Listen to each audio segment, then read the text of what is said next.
안녕하십니까, 정상교입니다. 제가 이제 지난 시간부터 공에 대한 이야기를 좀 더 본격적으로 좀 문헌에 기반해서 말씀드린다고 중론에 대한 이제 말씀을 드렸습니다. 근데 여러분, 일단 우리가 공, 참 뭐 우리나라 불자님들께 굉장히 익숙한, 정말 많이 들어본 단어인데, 공 이러면은 여러분 어떤 이미지가 떠오르세요? 모든 게 공하다. 그러니까 이 세상은 뭐 집착할 게 없다. 이 세상은 가짜다. 나라고 할 만한 게 어디 있느냐? 다 공인데. 우리가 이제 이런 논리 구조를 많이 이렇게 들어오셨을 겁니다.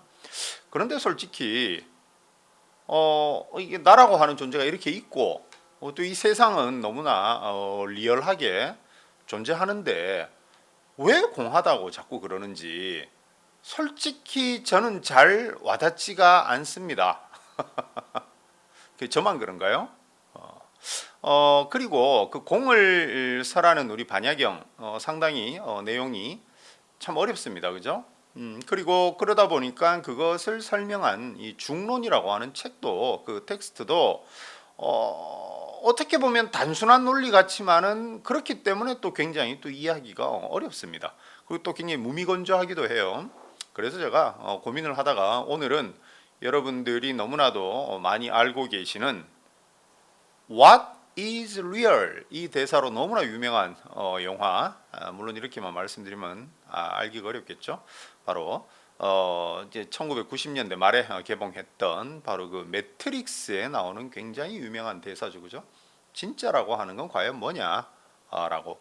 그래서 이 영화는 뭐 뒤에 다시 자세히 말씀드리겠습니다만 정말 여러 가지 어떤 그 상업 영화의 오락성과 어떤 그 굉장히 심도 깊은 철학적 고찰을 보여주기 때문에 두고두고 회자되는 그런 영화가 이제 되었는데요. 바로 그 영화를 함께 말씀드리면서 중론에서 공이라고 하는 논리를 어떻게 얘기를 하는지 따라서 왜 이 세상은 공하다. 그래서 가립된 세상, 가립, 우리가 가계약할 때 가짜, 일시적으로 참 이 거짓말처럼 왜 이 세상이 서 있는 것 같은가, 거기에 대한 설명도 이제 중론에 나와 있는데 그 설명을 이 매트릭스와 함께 제가 드려보도록 하겠습니다. 그랬는데 제가 금방 말씀드린 대로 이 반야경이라고 하는 경전에서 이제 공을 설하고, 우리가 이제 이 대승불교는 반야경의 공성을 바탕으로 이제 대승불교 사상이 시작이 되는데, 반야경, 자 일단 경이에요. 경전이에요. 경전은 일단 어떤 의미가 있죠? 어떤 권위를 가지죠? 바로 붓다의 직설이라고 하는 권위를 가지게 됩니다. 그러면 이 경전 안에서는 부처님께서 제자나 아니면 어떤 만나는 청중들을 향해서 말씀을 해주시는데, 그렇기 때문에 거기는 우리가 이렇게 이제 일반 그 이론서적처럼 어떤 기승전결을 갖춰가지고 이렇게 설명을 하시지 않습니다. 물론 그렇게 하는 데도 있지만 직접 사람을 만나서 얘기하는 거기 때문에 거기에는 바로 그 자리에 있었던 사람들이 눈높이에 맞춰서 그 사람들이 어떤 점을 궁금해하는지 이런 거를 고려해서 바로 말씀을 하시기 때문에 비유가 많이 나옵니다. 비유가 나오고 또 듣는 상대에 따라서 여기서는 또 A라는 식으로 말씀하시고 여기서는 B라는 식으로 말씀을 하십니다. 경전이니까 그렇게 된 것은 일단 고칠 수가 없어요. 그러면은 거기에 대한 상세한 설명은 바로 제가 자주 말씀드린 대로 무슨 논서에서, 즉 참고서를 써가지고 후대 불제자들이 거기에 대한 설명을 하는 거예요. 그 중론이 바로 반야경이라고 하는 경전에서 공을 설하게 됐을 때 공에 대한 최초의 참고서가 바로 용수보살님의 중론이라고 제가 말씀을 드렸습니다. 그리고 이 중론이라고 하는 공에 대한 해설서가 워낙 뛰어나다 보니까 이를 따르는 사람들이 중관학파라고 학파를 만들었다고 제가 말씀을 드렸어요. 중관이라고 하는 말 뜻이 뭐라 그랬죠? 저 옛날 불교 공부 처음 할 때 중관유식, 뭔 말인지 전혀 몰랐거든요. 중관은 뭐예요? 바로 초기 경전에도 보면 부처님께서 바로 나는 양극단의 견해를 떠난 중도를 설한다 이러시죠, 그죠? 바로 그 중도를 따르는 학파다 이 말이에요. 중관학파, 중도를 관찰하는 학파다 쉽게 말해서 그런 의미인데, 그래서 이것이 이제 대승불교 철학 중에서도 반야경의 공성을 기반으로 해서 이 중간학파와 이제 유식학파가 딱 이렇게 대승불교의 양대 산맥이 되는데, 특히 중간학파는 이 반야경의 공성을 유식학파보다 굉장히 레디컬하게 받아들이는 학파라고 제가 13번 정도 말씀드린 것 같아요.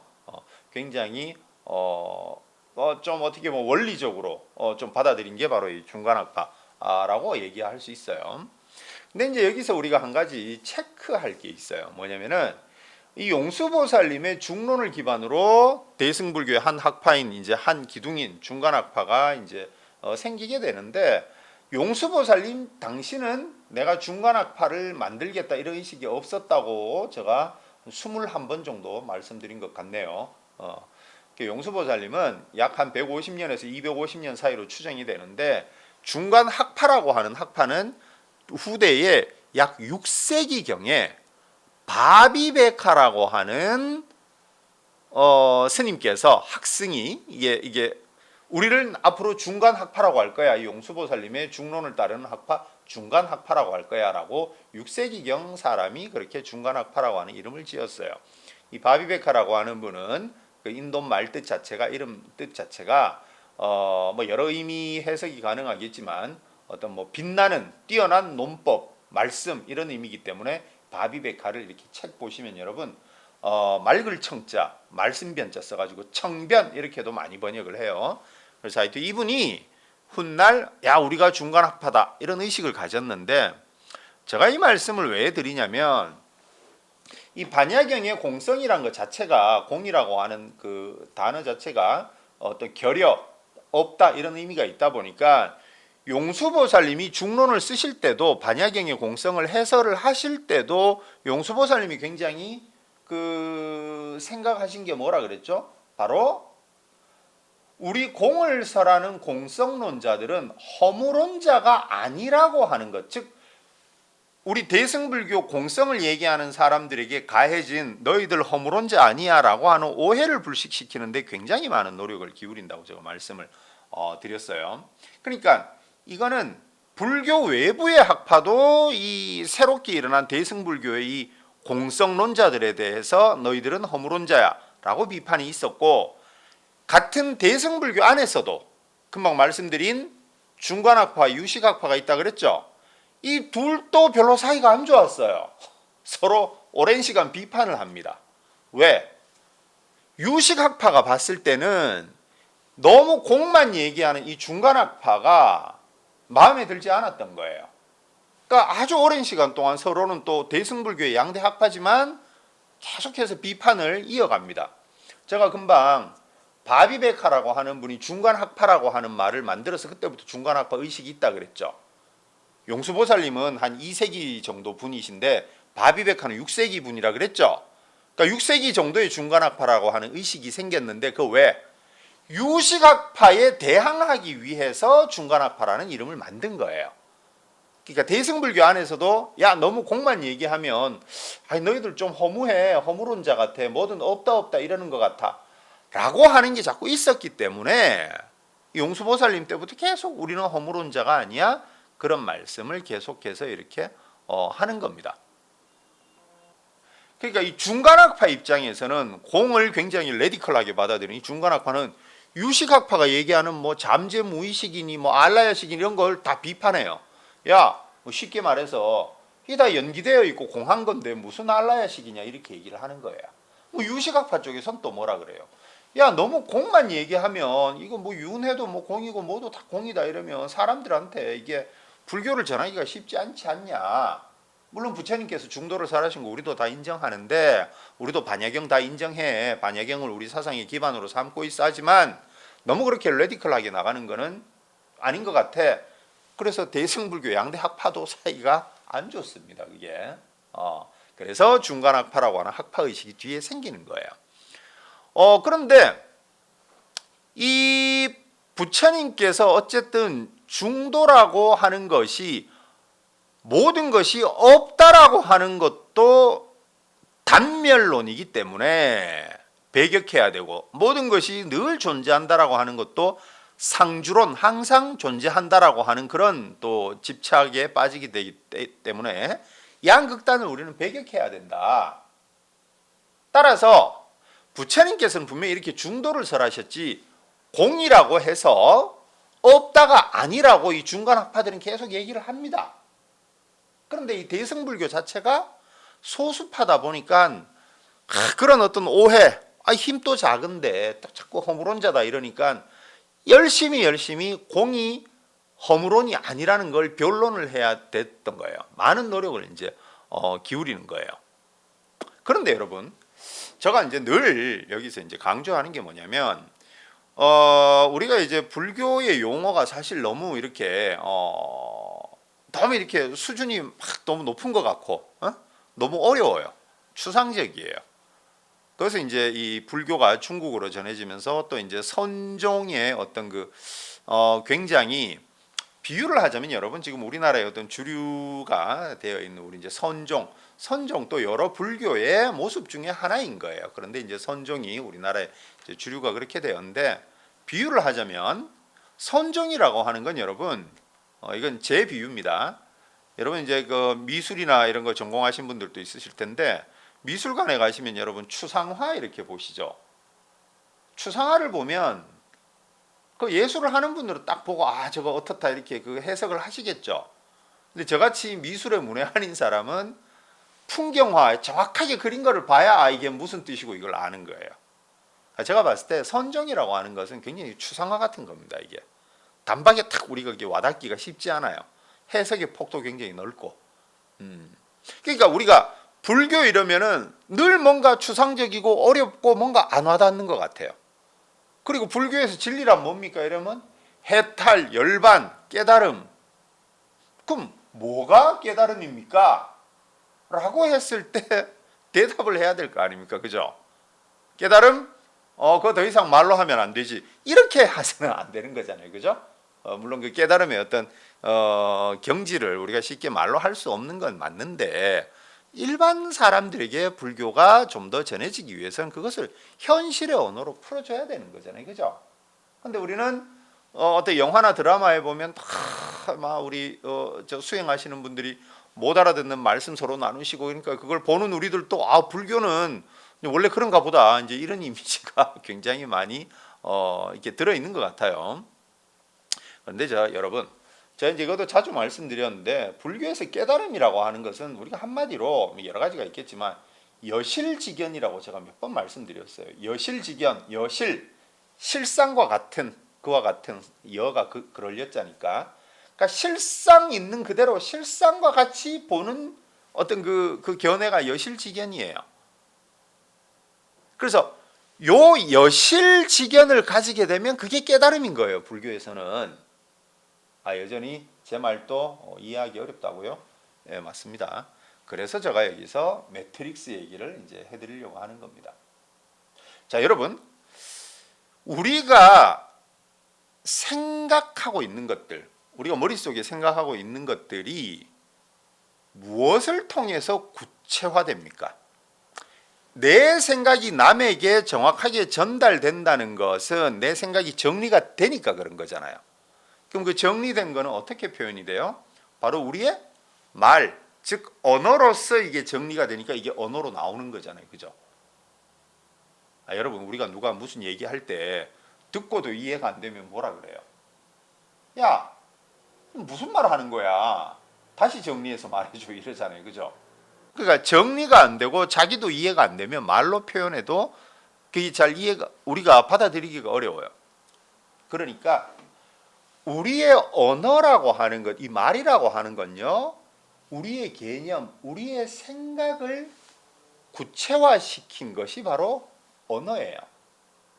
그러니까 제가 어디 가서 저기 파란 옷 주세요 이러면 남들도 그걸 구체적으로 뭔지 아니까 저한테 파란 옷을 주는 거예요. 그죠? 뭐 농담 하나 더 하면 우리가 왜 그 연인들끼리 이렇게 사귈 때도 처음에 이게 뭐 첫사랑이라 칩시다.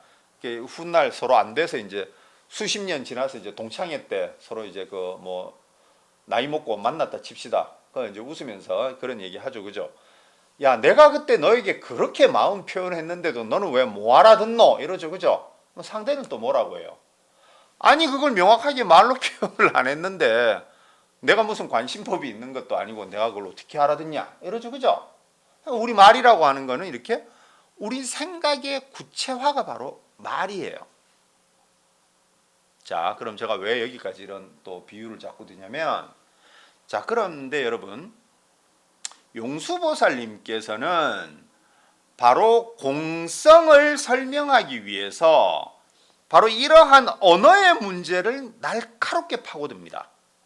자, 그러면 금방 제가 파란 옷 주세요 할 때 파란 옷의 예를 들었잖아요. 그러면 그 파란 옷이라고 하는 것이 실제로 존재하는 거냐, 이 얘기예요. 제가 좀 전에 불교에서 깨달음은 여실지견이라 그랬죠. 실제 그대로를 보는 지혜를 여실지견이라 그랬어요. 그게 깨달음이라 그랬어요. 그럼 다시 얘기가 돌아와서 파란 옷이라고 할 때 진짜 실제 파란 옷을 우리가 파란 옷이라고 표현하느냐, 그걸 용수보살님이 묻는 거예요. 옷은 있어요. 오해하지 마십시오. 밖에 아무것도 없다는 얘기가 아니에요. 분명히 옷은 있는데 그것이 우리가 언어로서 파란 옷 할 때 그 파랗다라고 하는 그 파란 옷이라고 하는 것과 거기에 정확하게 맞아떨어지는 대상이 실제 여실하게 존재하느냐, 결론부터 말씀드리면 존재하지 않다라고 이제 얘기를 하는 겁니다. 우리 반야경이나 그 반야경을 설명하신 용수보살님의 논리에 따르면. 그런 의미에서 우리가 없다 이러는 거지, 무턱대고 뭐 지금 내 눈앞에 보이는 거 다 없다 그러면 안 되잖아요. 왜 없어요? 우리가 다 보니까 이렇게 지금 사회생활하고 있는데, 제발 뭐 없다 니도 없고 나도 없고 뭐 이런 얘기 좀 안 했으면 좋겠어요. 정말. 예? 다시 정리를 할게요. 우리가 뭐가 없다 이럴 때, 그러니까 용수보살님이 바로 문제시하는 건 뭐냐면, 내가 저 파란 옷을 달라 이랬을 때 뭔가 있죠, 있기는. 근데 그것이 정말 우리 언어가 표현하는 그 파란 옷에 해당하는 정확한 파란 옷이냐, 그 문제인 거예요. 아직 이해가 안 되시더라도 조금 더 이제 다른 얘기를 들어가 볼게요. 자, 그러면 불교에서 여실직연이라고 하는 것은 실제 있는 그대로의 알미인데, 이 우리의 언어, 말이라고 하는 것이 생각을 구체화시킨 건데, 이 언어가 배달 사고를 일으킨 게 아니냐라고 용수보살님은 의문을 제기하는 겁니다. 저 밖에 있는 저거를 우리가 언어로 이렇게 얘기하면 뭔가 구체적으로 막 표현한 것 같아요. 그런데 진짜 이거를 언어가 배달 사고 안 일으키고 있는 그대로 갖다 줬냐는 거예요. 갖다 준 것 같은데, 이제 여러분 우리가 대부분 그래 생각하잖아요. 그런데 그렇지 않다라는 걸 이 용수보살님은 말씀을 하시는 거예요. 그러니까 이 반야경의 공, 그리고 그것을 설명한 이 중간학파의 전략은 뭐냐면은, 왜 이 세상이 공하냐, 뭐 없는 것 같기도 하고 진짜 그 모습이 아니냐라고 했을 때, 우리가 뭔가 밖에 있다고 생각하는 건 언어를 통해서 구체화되는데, 이 언어가 엄청난 배달 사고를 일으킨다는 거예요. 우리가 어디 택배 주문할 때 배달 사고하면 내가 주문한 게 그대로 안 오면 그거 비슷한 게 와도 그거는 잘못 전달된 거잖아요. 그죠? 우리 언어가 바로 그러한 오해의 주범이라는 거예요. 그래서 언어의 문제점을 지적하면서 이 세상은 공하다라고 하는 것이 바로 반야경을 논하는 공의 의미고, 그것을 설명하는 중간학파의 전략이 되는 겁니다. 언어는 이 세상을 있는 그대로 표현하기에는 빈 구멍이 너무 많다라는 거예요. 그렇게 배달 사고가 돼서 들어온 우리의 생각에 대해서 우리는 집착하고 울고 웃고 미워하고 싸우고 하니까 부처님이 보시기에는 안타까운 거죠. 중생들의 이것부터 고쳐줘야겠다라고 이제 하시는 겁니다. 그래서 제가 금방 처음에 매트릭스 말씀을 드리겠다고 이제 한 건데, 이 영화의 이제 내용은 아주 짧게 말씀드리면, 뭐 흡사 지금 우리가 뭐 AI가 발전해서 뭐 인간을 지배한다 뭐 이런 아주 그 뭐 디스토피아적인 상상도 우리가 많이 하는데 이제 기계에 의해서 인간이 사육당하죠, 그죠? 근데 인간들은 영양분을 이렇게 공급받으면서 그냥 사육당하고 있는데도 이 뇌에다가 어떤 프로그래밍 된 그 프로그램 내용을 갖다 주입받아 가지고 그냥 이렇게 일상생활을 하고 있다고 생각해요. 근데 이건 다 뭐 쉽게 말해서 컴퓨터가 이렇게 주입한 가짜 세상이에요. 실제로 나는 잠자고 지금 영양분만 이렇게 공급받고 있는데 나는 지금 1990년대 말에 이 주인공처럼 뉴욕에서 회사를 다니고 있고 이렇게 생각을 하는 거예요. 그러니까 내가 지금 먹고 있는 스테이크 맛도 사실은 뇌에 주입된 프로그램 값인 거예요. 그래서 이 영화의 주인공인 키아누 리브스가 맡은 역이 바로 네오죠. 네오 그죠? 그리고 이 네오도 자기가 그냥 그 평범한 회사원으로 살아간다고 생각을 해요. 그런데 이 세상이 가짜라고 하는 것을 알려주기 위해서 나타난 이 모피어스가 나타나서 이 네오한테 야, 너가 지금 믿고 살아가는 그 세계는 모두 환영일 뿐이야. 진짜 세계는 그게 아니야. 지금 우리가 기계들한테 지배당해가지고 기계들의 에너지원이 되기 위해서 우리는 지금 사육당하고 있어. 우리는 거기서 도망쳐 나온 사람들이야. 뭐 이제 이렇게 되는 거예요. 그죠? 그러니까 이렇게 이건 진짜 세계가 아니야. 막 이렇게 하는 건 흡사 뭐예요? 우리 그 유명한 금강경에 일체 유의법 뭐 많이 나오죠. 그죠? 여몽환포영이요 요로영여전이요 응작이요 시관지라 뭐 이거 있잖아요. 그죠? 만들어진 모든 것들은 꿈과 같고 환영과 같고 물거품 같고 그림자 같고 뭐 이렇게 쭉 나가는 유명한 문구 있잖아요. 그러니까 이 세상은 다 환영이다, 꿈과 같아 이 얘기를 이제 이렇게 하는 거예요.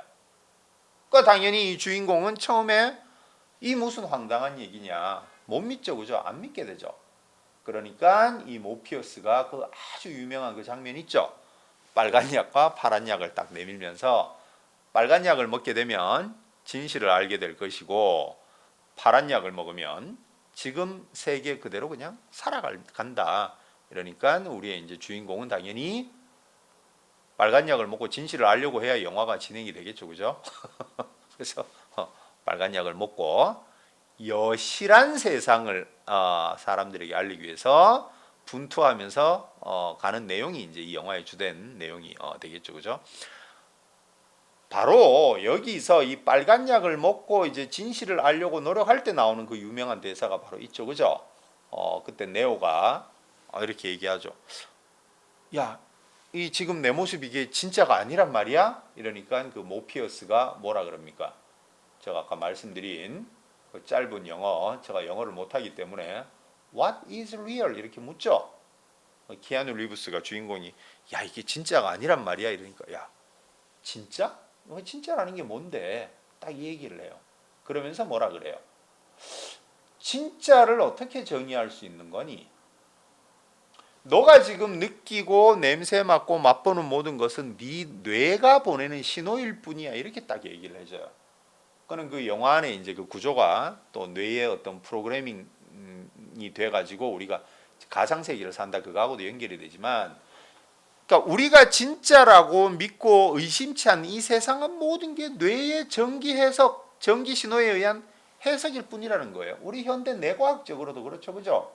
사실 여러분, 뇌라고 하는 것은 어두운 두개골 속에 있잖아요.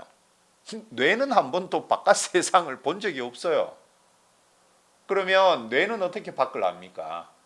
눈, 코, 귀, 입을 통해서 전해주는 신호를 갖다가 뇌가 해석한 거잖아요. 뇌는 이 어두운 두개골 속에 있잖아요. 굉장히 철학적입니다. 뇌의 구조 자체도. 어두운 곳에 아무것도 못 봐요. 근데 얘가 지금 다 명령을 내려가지고 우리가 이 세상을 이렇게 보고 있는 거예요.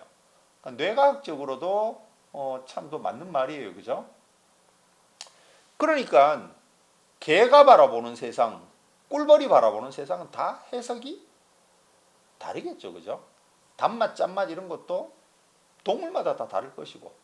그러니까 우리는 우리 뇌가 해석한 걸로 보니까 이렇게 보는 거고 다른 동물들은 또 다르게 보겠죠. 그죠?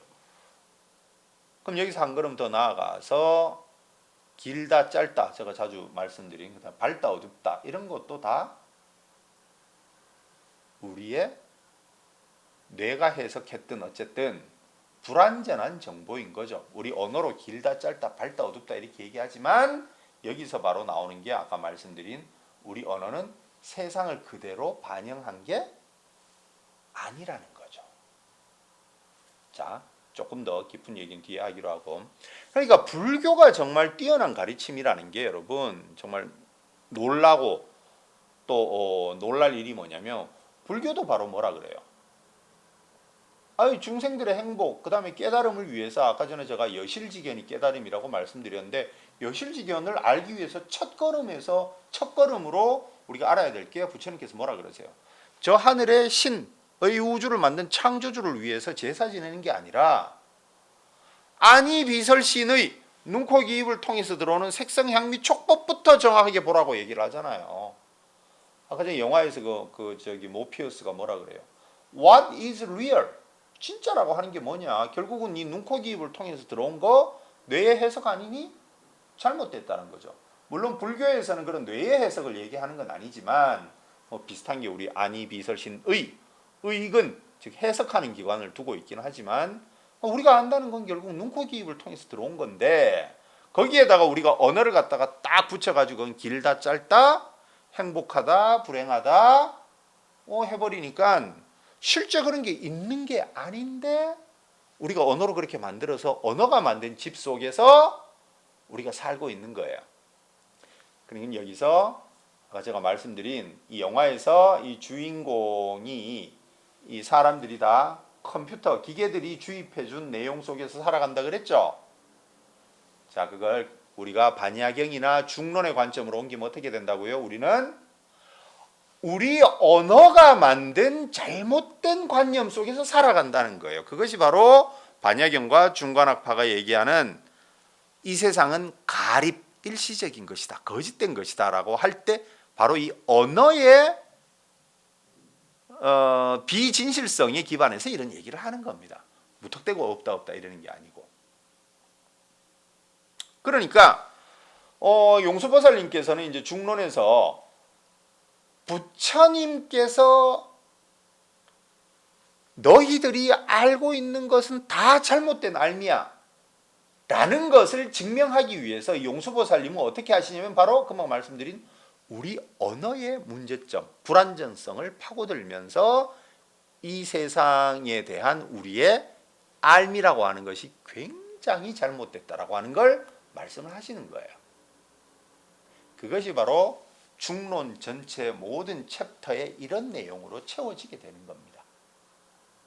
그러니까 중론을 보면 내용이 다 그 내용 같기도 하고 쉽게 말씀드리면 또 이렇게 보면 굉장히 어려워요. 그 내용은 전체 관통하는 게 뭐다? 우리 언어의 허구성. 그러니까 이 중론을 읽어보면 이게 말장난 같기도 하고 이래요. 근데 이것은 언어가 그만큼 말이 안 되는 거기 때문에 그것을 역으로 우리 용수보살님께서 깨는 겁니다. 언어를 이렇게 뒤틀면서. 그 한 예를 제가 말씀을 드릴게요. 자, 대표적으로 중론 제2장, 이것도 굉장히 중요한 장인데 바로 관거래품, 거래, 오고 가는 것을 관찰하는 품, 이 제2품이에요. 여기 보면은 바로 이 중론 전체에 사용하는 논리가 여기도 그대로 이렇게 들어가 있습니다. 자, 우리는 간다 라고 말을 할 때 간다는 어떤 현상이 존재한다고 생각을 합니다. 왜? 우리가 언어로 딱 얘기를 하니까 뭔가 구체화돼서 얘기를 하는 것 같으니까 그 말로 표현하니까 우리가 그런 오해를 하게 돼요. 그런데 용수보살님은 이렇게 말씀하시는 거예요. 그러니까 이제 2장 1기에 보면 어떻게 되어 있냐면 이미 가버린 것에 간다라고 하는 것이 없다. 감이라고 하는 게 없다. 그와 같이 아직 가지 않은 것에도 간다라고 하는 것은 없다. 그리고 이미 가버린 것과 아직 가지 않은 것이 없는데 어떻게 지금 가고 있는 것이 있겠는가 이제 이렇게 얘기를 해요. 그걸 무슨 뜻이냐면은 이미 가버린 것에는 이미 그 작용이 멈췄으니까 당연히 간다라고 하는 게 있지 않겠죠, 그죠? 그리고 아직 가지 않은 것, 그 당연하잖아요. 아직 가지 않은 것에 간다라고 하는 작용이 있을 수가 없잖아요, 그죠? 자, 그럼 여러분 결론적으로 그럼 우리가 이제 이렇게 얘기를 하는 거예요. 이미 가버린 것 갔으니까 없고 아직 가지 않은 것은 뭐 가지 않았으니까 없고 그러면 지금 가고 있다 이렇게 얘기를 하면 되잖아. 우리 언어가 지금 가고 있다 이러면 간다라고 하는 걸 포착할 수 있지 않아? 이렇게 또 누가 물어볼 거 아니에요. 용수보살님께서 뭐라 그러세요? 야, 지금 간다라고 얘기를 아무리 해봐야 그것은 이미 가버린 것이나 아직 가지 않은 것 어디쯤에 있는 거 아니겠니? 그죠? 그런데 이미 가버린 것에 감이 없다고 얘기를 했고 아직 일어나지 않은 것이니까 일어나지 않은 것이라고 얘기를 했는데 어떻게 지금 가고 있다라는 말이 성립을 하겠냐? 그것도 우리 언어가 그렇게 표현할 뿐이지 실제 그런 현상은 없다라고 얘기를 하는 겁니다. 아유, 천재적이지 않나요, 여러분? 그러니까 또 이렇게 다르게 생각해 보면 이미 가버린 것, 과거는 이미 가버렸어요. 없어요. 미래? 아직 안 일어났어. 자, 그럼 과거든 미래든 존재하지가 않아요. 그러면 현재라고 하는 것도 결국은 과거, 미래라는 개념이 있으니까 현재라고 하는 비교 개념이 있는 거잖아요. 이해되십니까? 밤이 있으니까 낮이 있는 거고 밝음이 있으니까 어둠이 있는 거잖아요. 그 중에 하나만 존재할 수가 없잖아요. 우리가 세상에 밝은 것만 주구장창 있는 세상에서 어두운 것을 알 수가 없잖아요. 그러니까 서로가 반대 개념 같지만 이 세상은 길다 짧다도 서로 그냥 의존돼서 있는 거예요. 그러니까 과거와 미래가 만약에 그렇게 성립되지 않는다면 지금이라고 하는 개념도 이 두 개가 사라져 버렸는데 어떻게 존재를 하겠냐는 거예요. 근데 우리는 언어로서 이렇게 과거, 현재, 미래 그러니까 진짜 과거, 미래, 현재가 있다고 생각을 하는 거예요. 제가 처음에 뭐라 그랬습니까?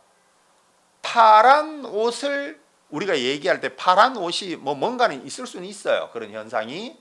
근데 정확하게 거기에 맞는 게 우리가 파란 옷이라고 표현할 때 거기에 정확하게 맞게 우리가 표현을 못 해준다는 겁니다. 과거, 현재, 미래도 우리끼리 사람들이 약속을 한 개념이지 실제로 거기에 맞는 과거, 현재, 미래라는 건 없다라는 거예요. 자, 그러면 여러분들 여기서 이제 이런 또 의문을 가지실 수 있어요. 아니 그러면 우리는 다 지금 과거, 현재, 미래 이래가지고 뭐 오후 3시 23분 뭐 이런 식으로 얘기를 하고 사는데 그리고 어제 얘기하고 엊그제 얘기하고 다 이렇게 살아가지 않냐? 그럼 그거 다 가짜란 얘기냐? 그런 극단으로 빠질까봐 용수보살님이 또 뭐라 그러시냐면 이 세 속에서 우리가 약속을 하고 그렇게 사는 것까지 부정을 해서는 안 된다고 얘기를 하세요, 분명히. 그것도 없다라고 하는 건 그거야말로 극단적인 표현인 거예요. 우리 세 속에서는 그렇게 언어 약속을 통해서 사는 것도 의미가 있는 거예요. 부처님 말씀도 어떻게 해요? 다 우리 언어를 통해서 전해졌잖아요. 그러니까 이런 것을 통해야 우리가 또 부처님 말씀을 이해할 수가 있는 겁니다. 그 중론에서 보면 무조건 뭐 없다 이렇게 하지 않습니다. 그것조차도 하나의 강력한 집착이 되기 때문에 거기에 빠지는 것을 굉장히 용수보살님은 경계를 하십니다. 자, 그러니까 이제 정리를 해드리면 이 반야경의 공성을 기반으로 하는 중간학파의 전략은 뭐냐면 자, 이 세상이 공하다. 왜 공한데요? 부처님께서 여실지견을 말씀하셨지? 네. 여실지견이란 말뜻은 실제 그대로에 대한 지혜예요. 있는 그대로 보는 것. 그런데 우리의 언어라고 하는 것은 워낙 이게 구멍이 많이 있어가지고 있는 그대로 여실한 세상을 전달해주지 못하고 늘 배달 사고를 일으켜요. 그런데 우리 인간들은 언어로 구성된 어떤 것을 보고 우리가 말로 과거, 현재, 미래 얘기를 하니까 과거, 현재, 미래가 있는가 보다. 그렇게 생각을 하는 거예요. 근데 실제로 우주는 그런 모습이 아니라는 거죠. 과거는 이미 가버린 거니까 없고 미래는 일어나지 않았으니까 당연히 없고 과거, 미래가 존재하지 않는데 현재라고 하는 게 과거, 미래에 비교해서 있는 게 현재 개념인데 이 두 개가 없으면 없는 거죠, 이것도. 근데 우리가 우리의 삶을 위해서 그렇게 만든 약속인 거지 그 약속이 진짜 우주의 실상, 우주의 진리 그대로 반영했느냐? 그렇지 않다라고 하는 겁니다. 거기서부터 깨달음이 시작된다라고 중간학파는 얘기를 하는 겁니다. 그럼 여러분, 그래서 조금 이제 쉽게 말씀드리면 뭐 예를 들어서 우리가 행복한 게 있고 불행한 게 있구나 뭐 이렇게 따로 생각을 할 수 있겠지만 행복이라고 하는 것, 불행이라고 하는 것도 결국은 서로 의존돼서 있는 거예요. 그냥 행복이라고 하는 게 만약에 사라져 버리면 불행이라고 하는 것도 사라져 버립니다. 저건 행복 이건 불행 이런 건 없다는 거예요. 서로 이렇게 의존돼 있는 거예요. 볕단이 서로 이렇게 의존돼 있듯이 경전에 그렇게 표현돼 있다 그랬잖아요. 하나가 사라지면 다 사라지는 거예요. 또 쉬운 얘기지만 뭐 100억 재산을 가진 사람이 만약에 50억 재산으로 줄어들면 이 사람은 불행하겠죠. 근데 10억 가진 사람이 30억을 가지면 대단히 행복하겠죠. 그런데 이 30억이 된 사람도 욕심이 끝이 없으니까 또 언젠가는 그 행복이라고 하는 만족감이 사라지면 자기는 또 불행하다고 생각을 하겠죠. 불행과 행복 모르는 겁니다. 우리가 언어로서 이렇게 지어낸 거예요. 그렇다고 해서 불교 이꼴 무소유 이렇게 생각하시면 안 돼요. 무소유는 빈털터리처럼 살라는 게 아니라 어떠한 그러니까 100억이 있든 50억이 있든 30억이 있든 뭐 1억이 있든 2억이 있든 무집착 있는 그대로 바라보라는 거지 빈털터리처럼 살아라 가난한 게 무조건 행복하다 그 뜻이 아닙니다, 여러분. 그래서 그러한 오해도 우리가 제대로 알고 불교 용어를 써야 되는 겁니다. 그래서 불교를 뭐 이렇게 뭐 살짝 알고 뭐 어디 가서 이상하게 막 무소유다 이래가지고 뭐 빈털터리로 살고 내 가족들 다 굶어 죽는데도 어디 뭐 가서 돈 다 막 남 도와준다고 그건 옳은 게 아닌 거죠, 그죠? 뭐 여담입니다만 그래서 불교를 우리가 제대로 이해를 하고 이렇게 얘기를 해야 될 것 같아요. 자, 그래서 우리 중간학파가 그리는 공, 왜 세상은 가립되었느냐? 바로 우리가 매트릭스에서 얘기하는 것처럼 매트릭스는 프로그램된 가짜 세상을 우리가 입력받아 살고 있듯이 우리가 이 사는 세상은 언어가 만든 가짜 프로그램에 대해서 우리가 살고 있으니까 이것을 깨트려야 된다라고 하는 게 이 중간학파의 주장이 되는 거예요. 그것이 바로 여실지견으로 표현이 되는 거고요. 그렇게 했을 때 우리는 진정한 행복으로 다가갈 수가 있는 겁니다. 자, 오늘은 뭐 유명한 영화와 제가 곁들여서 이 말씀 여실지경 그리고 공이라고 하는 게 무엇인지 말씀을 드렸습니다. 오늘 또 들어주셔서 감사합니다.